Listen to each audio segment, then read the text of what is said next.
Hello everyone, nubkeks here. Welcome back to Nub Raids, and in today's video we've got some info on upcoming summon events for the weekend and the Predator's Path. Ooh, is it worth it? Is it not?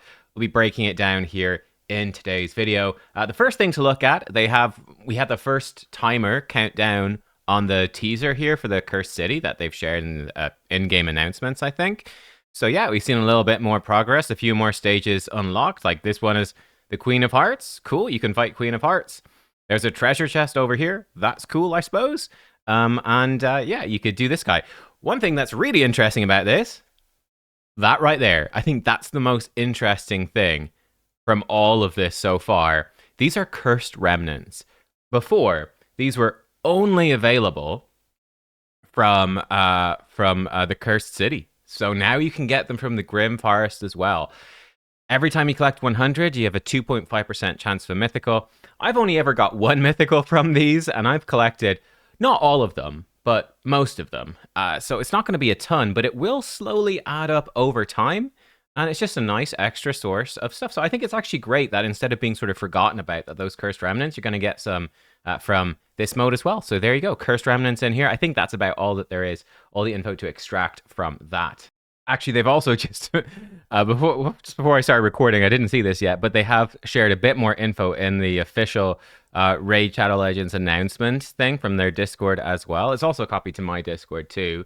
But you can find chests while exploring. Bigger chests contain better rewards. Wow, who would have thunk it? They're small, medium, and large. And then from the rewards from this, you can get silver, circular gemstones, and blood briars. I think these are the crafting materials for the new relics, which I gave an initial impressions of yesterday, though we still don't know what stats and gem sockets are in there. More circular gemstones. Okay, I mean, that's fine. That's cool. I would like to see some ways to get the other types of gemstones as well. Gemstones in general are too hard to get. The circle ones are some of the easier ones to get. You do actually get quite a few of those from Chimera. I'd have zero objection to getting more. That's great. Fantastic. Brilliant.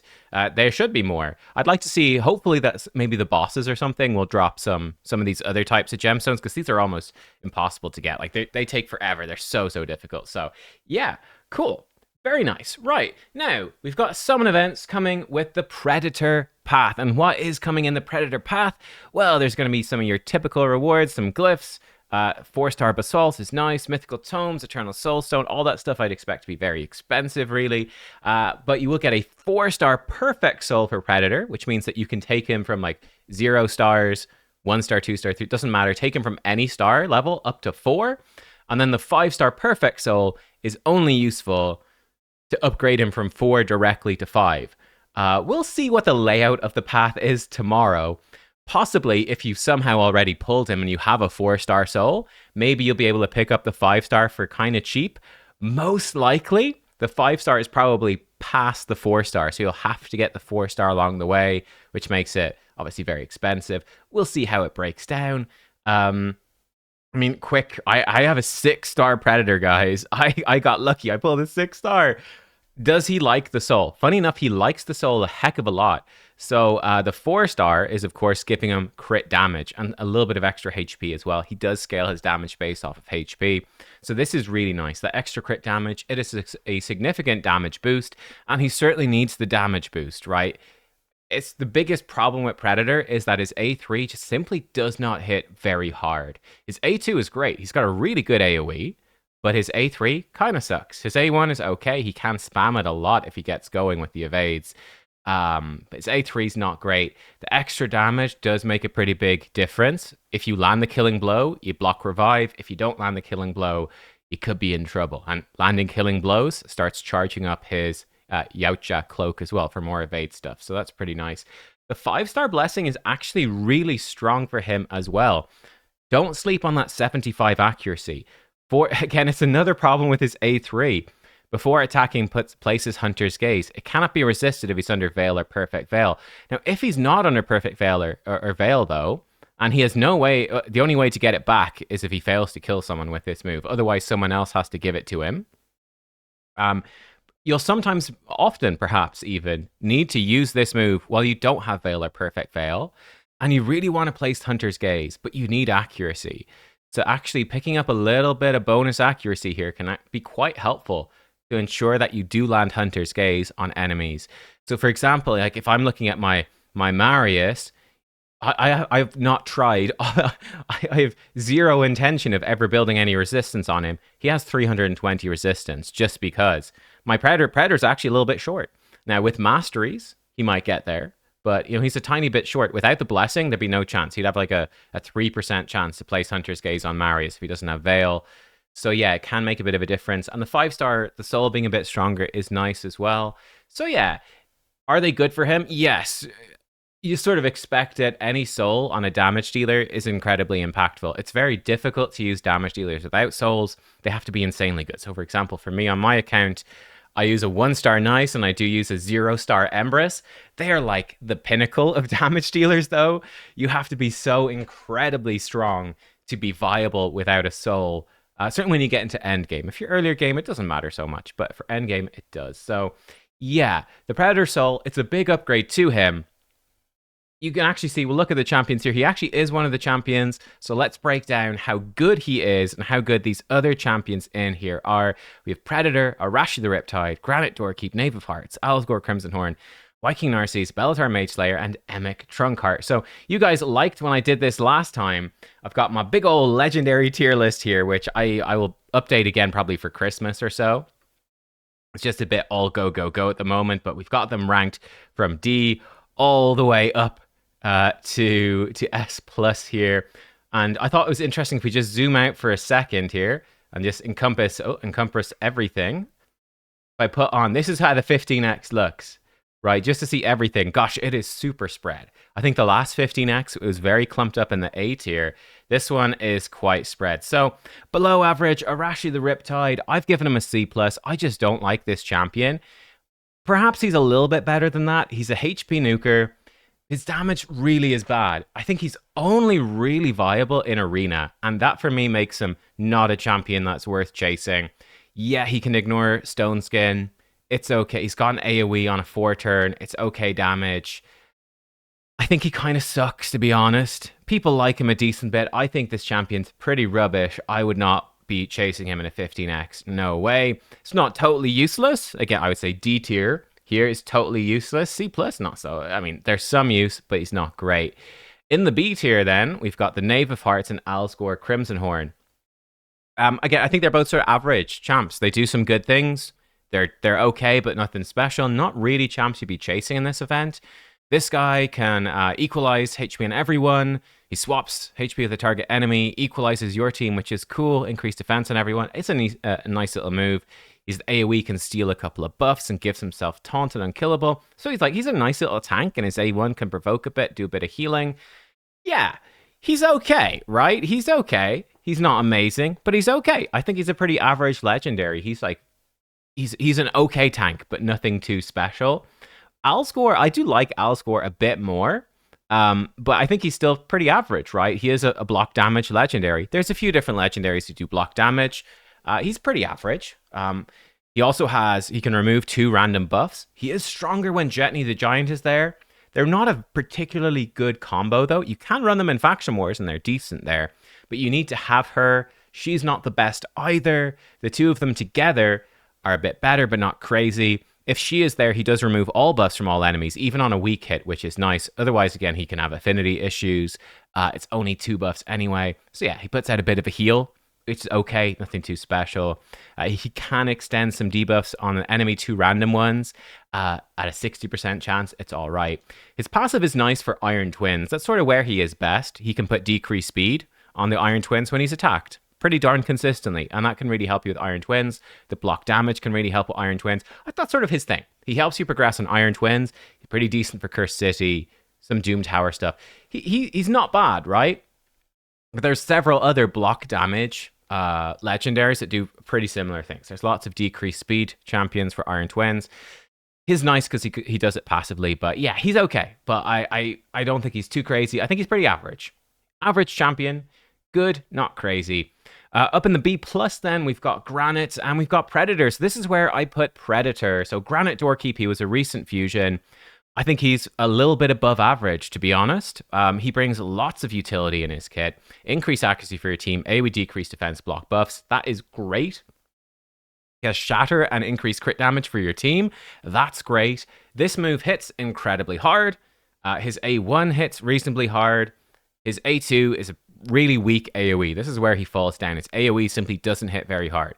And when you put it all together, he's not an amazing damage dealer. He's got some big single target damage, especially this move. It's very, very strong in arena, so he can be a big nuker, but he's not top tier. He's got no real survivability, and this move is not quite so good in arena. Again, for wave clear and stuff like that, he's not the best, but not the worst. Not bad. He's a really strong progression champion. Like, you get him early game, I think you're very happy. You get yourself a powerful, tanky enough, because he's HP-based arena nuker. This move is so strong for progressing through the game. Like, imagine on a new account getting this. It's sort of everything you want to get through all the early stuff in the game. He's definitely above average. Not good enough, though, for me. A B+ for me is not good enough to chase in a progressive event. And that brings us to Mr. Predator. Again, he is above average. He's better than a typical champion, but he's not top tier. He's got a very, very strong AoE. This AoE is actually really good.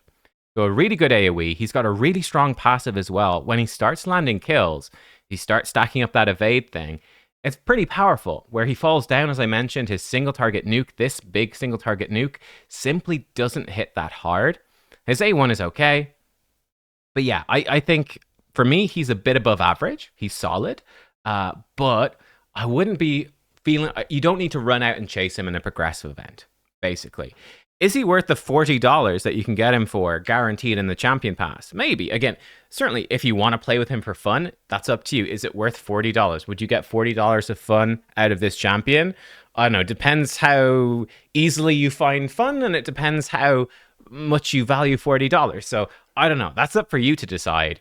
For me, he was worth $40. Like, I think he's pretty fun for me. I'm happy I spent the $40 for him. But for you, I don't know. That's sort of up to you. And that is what I would say here as well. In fact, we'll come back to that at the end in terms of going for him in the progressive. Quick note, I would not be going for him in the progressive, though. It's not really good enough. Granted, you would have picked him up in the fusion. Otherwise, you wouldn't really be chasing. Then we come to the best ones. We got the final three. They are the Voids. Not really surprising, the Voids are the best. We've Emic and Narcisse in A tier. I put Bellatar up in A+, which might surprise people.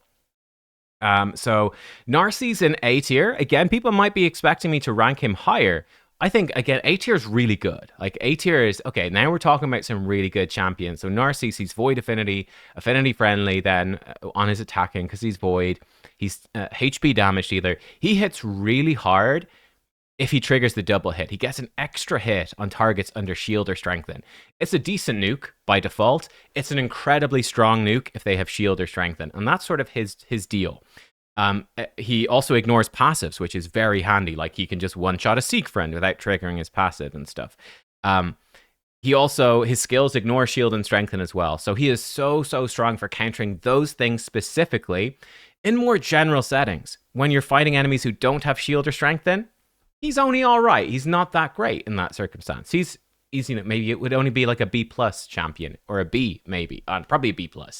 But when he's against shield or strengthen, he becomes like an A+, maybe an S tier nuke or something like that. I think he averages out for me at an A overall. He does combine very well with Ancora as well, which is a bit of a limitation. Ancora is very good generally. Being forced to pair her with Narcisse does limit your options a bit, but he does get a lot stronger if Ancora is there. You can get an extra turn on his A3. It makes his A1 irresistible. Otherwise, it basically won't work, where you can increase their skills. So you're never building any accuracy on him. So this is almost essential. She reduces his cooldown. She protects him from stuff. She powers up. And Korra, he receives no damage when attacked out of active turn. So like ally attack, counter attacks. Pretty good against the turtles, actually, because of that. Yeah, he's a great little champion. Who is the other A tier? Oh yeah, Emic. Emic is great as well. Really good champ. Great Void Legendary. One of the only fusions I missed, I got to the end and I was missing 25 fragments from one of the epics and I went, well, shit. He's great. He's unkillable for the team with Taunt on himself. Really nice little buff. Pretty nifty in arena. And he opens up a lot of PvE compositions as well. Some bosses you can cheese a bit with unkillable or do the fights really easily. And his A2 is great where it's a 3-turn cooldown, 1-turn cooldown reduction for your whole team, except for him. That's really strong. You can build some beautiful auto teams for like Hydra, Demon, lots of different places by combining a few different champs. So like if you combine like Emic with Lady of Ireth, for example, who can do the same thing, decrease ally cooldowns by 1 turn on a 3-turn, and you put, I think you might need 3 of them. But you can build some really cool teams where, you know, everyone's doing a little bit of cooldown reduction, and it adds up to a lot over time. So he's nifty. He's pretty cool, actually. I think Emic is a really, really great support. Well worth having and building and using. Again, like A-tier champions are like, you're building these champs, right? It's highly unlikely you have this champ on your account and you're not using them at least a little bit. Would be my sort of take on it. And I put Bellatar as the best. I do think people might be surprised by this, but after his buff, I think he's very solid. So he's the AoE Revive, brings you back with a big shield and block debuffs on everybody. On a 4-turn, he has increased attack, defense with a big heal and a nice turn meter boost. His A1 can decrease cooldown a little bit. His passive, he decreases cooldown when he revives people, which is cool. And when an ally is killed, reduces the cooldown on his skills by a turn. I think he's gonna, I don't know, like A+, I'm certainly being a bit generous to him. But I think he deserves the generosity. He's got really solid base stats as well. Very nice and quick. He's a good champion. I think that Ogres is a very difficult faction for Faction Wars Hard. And I think looking ahead to this new content as well, I think he definitely cements his place there where he's going to be just such a giga chad for the Grim Forest. I do. So he sort of cements his places there. I think he's very solid against Chimera as well. He brings you quite a lot of stuff and a lot of safety. So very good against Chimera, good for Hydra, good for a lot of stuff. He's a great little solid champion now. So I've rated him pretty highly. He'd be the most appealing one to me, probably out of all of this. So there you go. That is broadly speaking how I would be looking at it. So on the whole though, bear in mind context. This is for the Predator path, and I don't think that's particularly good value. We'll talk about that in a second. But looking ahead to the rest of December, are we expecting crazy stuff for the rest of December? Yeah, you betcha. I'm expecting a Yuletide Titan event. Might give you a Void Legendary for completing that. I'm definitely expecting a Christmas Fusion, and they're probably going to be extremely good. That'll probably be a week or 2 weeks away for the Christmas Fusion. Right, mid-December is when that will start, most likely. Probably events for souls for them. Probably cool summoning events over Christmas. It's just a really bad time to recommend spending a bunch of shards, which is what you're going to have to do for this. It's a really bad time to pull shards. So yeah, Bellatar, he's be super helpful. He's great. Like I put him up like pretty darn similar to like Python sort of level, or like Raglan or Arbiter. Like I think he's in that ballpark. Even Duchess and Prava and that sort of thing. I think he's really around that ballpark. But I think it's a terrible time to chase for him. If you are going for it, if you're very close to Mercy and you're like, wow, actually, he would really help me, then that's fine. I think that you could very reasonably pull for Narses or Emic as well. I think all 3 of these are reasonable enough to go for. I will say I wouldn't get Narses unless you have Ancora. If you do have Ancora, then it becomes really strong. So yeah, I think you could reasonably pull for all 3 of the Voids. I would not recommend the non-Voids very much, though. Again, Predator and Granite aren't bad by any means. They're above average. They're better, noticeably better than a typical champion, but I still wouldn't recommend chasing them. And that brings me to that Predator path. So for the Predator path, here's the thing. If you do not have Predator, do not do this chasing the soul. After the Predator collaboration is over, I think it ends maybe in February 2026, you will never be able to unlock Predator again. The soul will be literally useless. Only even consider chasing the soul if you have Predator. Now, one thing you might do, especially if you've got some spending money, right? Unlikely after 2x mythicals, but you never know. And coming up to Christmas, do you have spare money? Maybe, I don't know. But if you did, what you might, I think a reasonable approach, if you wanted, would be to go, screw it, I've got loads of shards. I feel like pulling for a bit of fun. I'm going to go after the Predator soul. I'm going to chase Predator in the 15x, and if I don't get him, I'm going to purchase him from the Champion Pass. Now, if that is your plan, I think that's a reasonable enough plan. That's fine.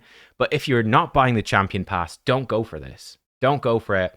Don't get sucked into like this promo of chasing Predator. You're so unlikely to get him from this. It's just not worth it. If you want Predator, just buy the Champion Pass. Yeah, and don't get too sucked into FOMO. Predator is better than people think. I think I've seen a lot of people say Predator sucks. He doesn't suck. He's above average, but he's not insane. His reviews in game are pretty generous, actually. But he's a solid damage dealer. He's a good HP damage dealer with a couple of big weaknesses. He's a bit above average for sure, but he's not a must-have champion. So don't go, yeah, don't go chasing the soul. Definitely. And if you want to get the champion, the best way, if you're willing to spend some money, is just to buy the champion pass. And to be honest, if you're not buying the champion pass to get him for the $40, I think just accept that you won't get him. I don't think he is good enough to chase after, unless you really love Alien versus Predator and like, I love this movie so much, I really want him. Again, rather than wasting a bunch of shards chasing after him and potentially risking much more important future events, I'd say sit down and say, is he worth $40 to me or not? And that's getting Predator or not. I just don't think you should chase him. Apart from that, is my genuine thoughts on it. So there you go. Like I said, I have my 6-star Predator. I'm using him a little bit, but not too crazy much. If I had some better supports, I could. I think he is a bit reliant on having like good supports. I'll probably use him a bit in this Grim Forest thing as well. We'll see. You'll see more Predator content from me for sure before the thing ends, so you can get more info to help make your decision before it ends if you want to pick him up or not. There's no rush to get him. You still have got a few months. Wait out the FOMO. Think about it. Make your decision. You probably already kind of made your decision anyway. It's been around for a couple of weeks now. But yeah, that's sort of my thoughts on that. If you do have Predator, is it worth going for this? Maybe. If you're using him a lot as your main arena nuker, then yeah. If you're not using him too much, then no. It's definitely improves him a bunch, but it's not probably going to massively change it. Again, for me personally, the 6-star soul has been pretty huge. I do find that, I don't know if I did a follow-up guide on him. Maybe I didn't. I do find like he works better with like some really nice defensive supports and revivers, and like in a go second, bit of a slower, tankier team where he gets some support to stay alive and actually stack up this passive. Someone like he'd be very good with like a Duchess or a Theodosia or something to give him perfect veil some more. It'd be cool. I'd also love to see some little buffs to Predator. I'm certainly agitating for some buffs, preferably with a few weeks to go on the event so that people could again have time to make the decision. If you don't get his soul, it's not a big deal. You can just put him in the wish list. You might get it eventually. So yeah, that's sort of that. That's basically that. Let me know, what do you think about all of this? Are you going for any of these? As I said, for me, I am skipping. I'm saving up for Christmas, though I do think that the Void Legendaries are really good. And these two champions are great, but not, for me personally, juicy enough to chase in a 15x event. Because 15x events just aren't really that good. And then these ones are kind of, they're not 15x caliber champions in my mind. So there you go. Hopefully it was helpful. Thank you for watching. You can find the tier list and stuff on my Discord if you want. And yeah, I'll see you next time. Goodbye.